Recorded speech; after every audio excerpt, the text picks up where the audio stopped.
Hi and good afternoon, Dr. Min. I'm Kuei Tong with my matrix number 294002. First of all, I would like to thank you for giving me this opportunity to share my reflections on the intercultural communication for business course. In this presentation, I will reflect on my key learnings and insights I've gained throughout the semester, drawing up on my own experiences as a Malaysian Chinese. Firstly, I would like to talk about the understanding of my own cultural identity and how it shapes my communication style. Growing up in a multilingual family in Malaysia, I was exposed to Mandarin, Malay, and English from a young age. This early exposure has significantly influenced my communication style, making it easier for me to connect with people from diverse backgrounds. My Malaysian Chinese identity is a unique blend of Chinese customs and traditions, such as we celebrate Chinese New Year and Mid-Autumn Festival. This emphasizing familial devotion and the multicultural environment of Malaysia. This diverse upbringing has instilled in me with the values of tolerance, flexibility, and the respect of different cultures. While with the reference of Kurt Hofstede's cultural dimensions theory, the dimensions of individualism, collectivism, and a power distance have helped me to understand how my cultural background may influence my communication preference and interactions with others. Next, I will talk about recognizing different communication styles across cultures. My experience with different languages and cultures has allowed me to observe various communication styles on the first hand. For example, I have noticed that direct communication is more common in some cultures like the US, Germany, Netherlands, and Australia, while indirect communication is more preferred in others like Japan, China, India, and also Saudi Arabia. I also learned to appreciate the importance of context in communication, especially in high context cultures where unspoken cues and shared understanding play a significant role. For example, as a Malaysian Chinese, I've observed how communication styles can vary even within a Malaysian context. For example, like when we communicate with elders, we often involve a higher degree of respect and deference. This reflects the cultural value of filial piety. Besides, let me share about the understanding the importance of context in communication and how it varies across cultures.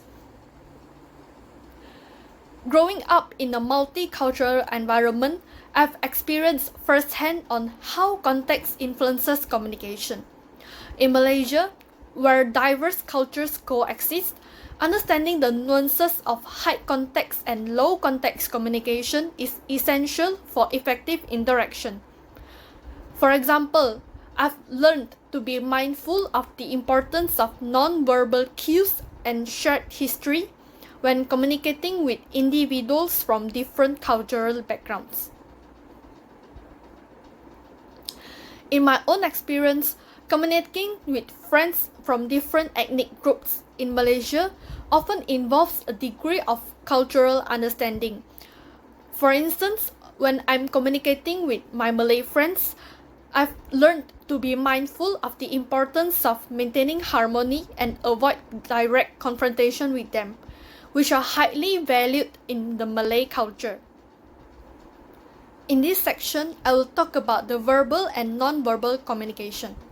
I've learned that the significance of both verbal and non-verbal cues in intercultural communication cannot be overstated. My experience with different languages and cultures has highlighted the importance of non-verbal communication. I've observed how gestures, facial expressions, and body language can convey different meanings across cultures. For instance, the use of eye contact can vary significantly, with prolonged eye contact being considered disrespectful in some cultures.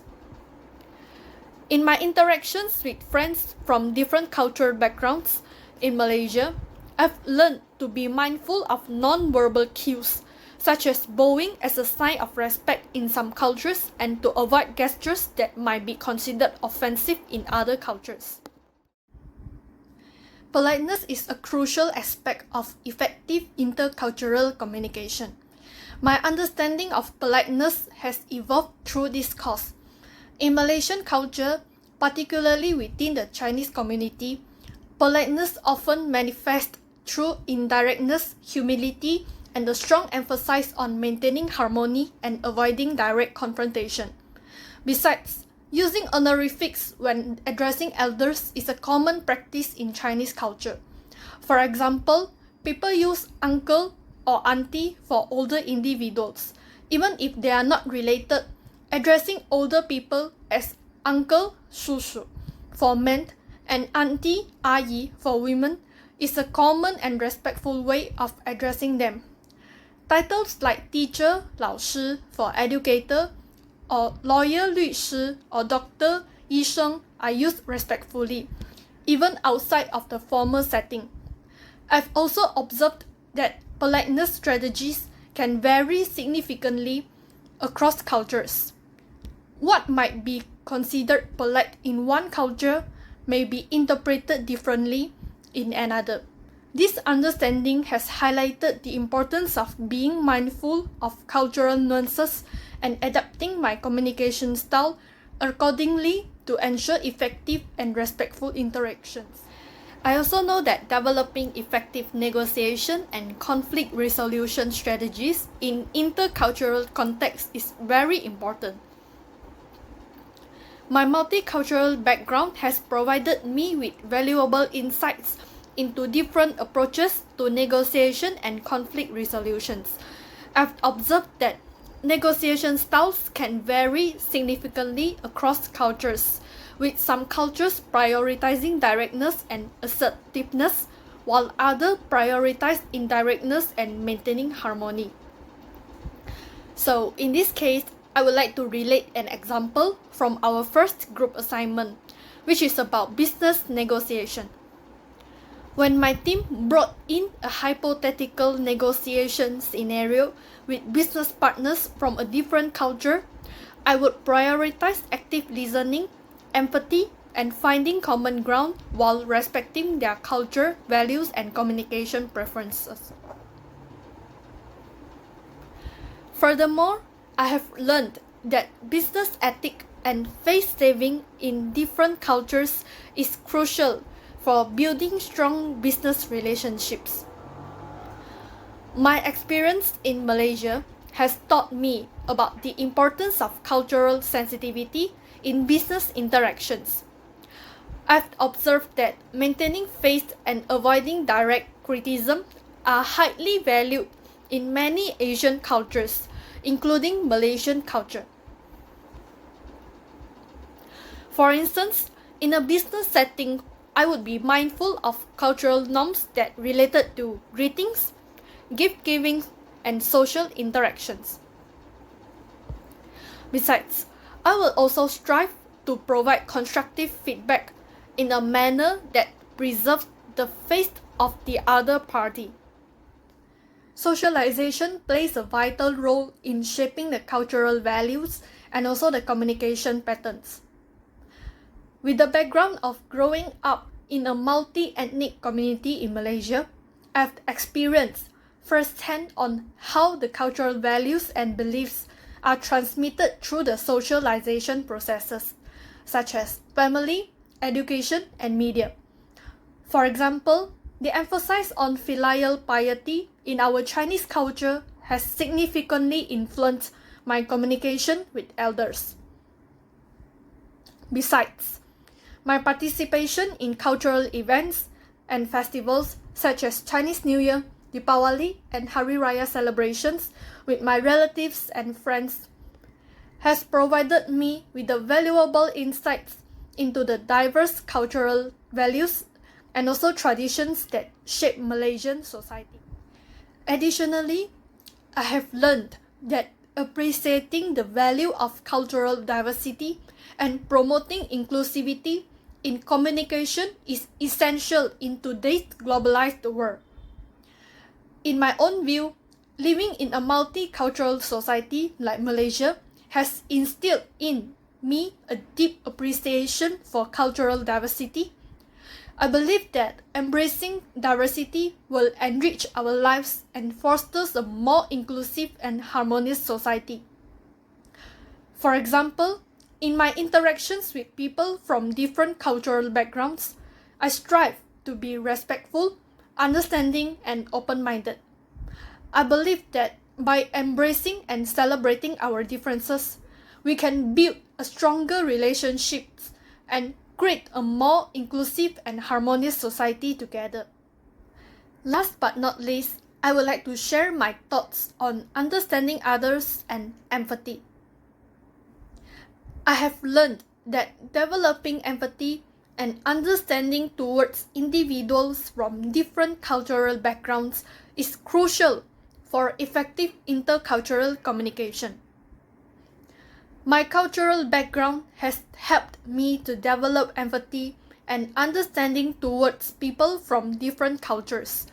I have learned to actively listen, practice perspective taking, and adapt my communication style to effectively interact with individuals from different cultural backgrounds.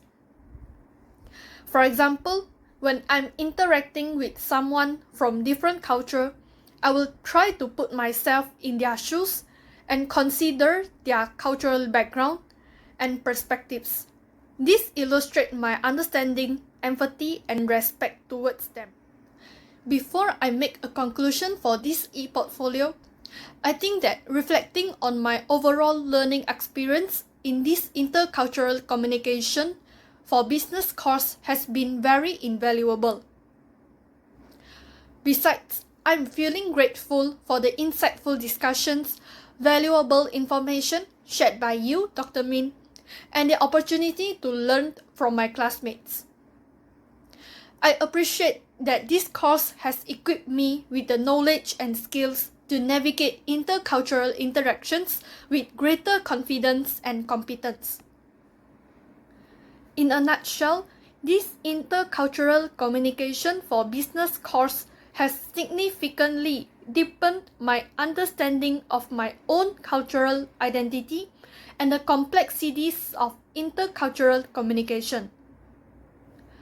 Growing up in a multi-ethnic environment in Malaysia has provided me with valuable insights into the diverse communication styles, values, and beliefs that shape human interaction. This knowledge will undoubtedly enhance my personal and professional relationships. I will be better equipped to navigate diverse social and professional settings with greater sensitivity and cultural awareness. I will strive to actively listen, practice empathy, and adapt my communication style to effectively interact with individuals from different cultural backgrounds. On the other hand, intercultural communication skills in the business context are paramount.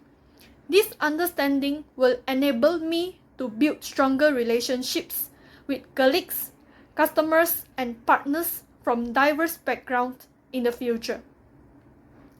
I can leverage my knowledge of cultural nuances to effectively negotiate, resolve conflicts, and build successful business collaborations across cultures. While in terms of future planning, I will continue to expand my knowledge of intercultural communication by exploring different cultures through travel, reading, and engaging in cultural exchange programs. I also intend to actively seek out opportunities to interact with people from diverse backgrounds to further enhance my intercultural communication skills. At the end of this video, I would like to take this opportunity to express my appreciation and gratitude to you, Dr. Min. Thank you for the guidance and support you have given to us throughout this semester.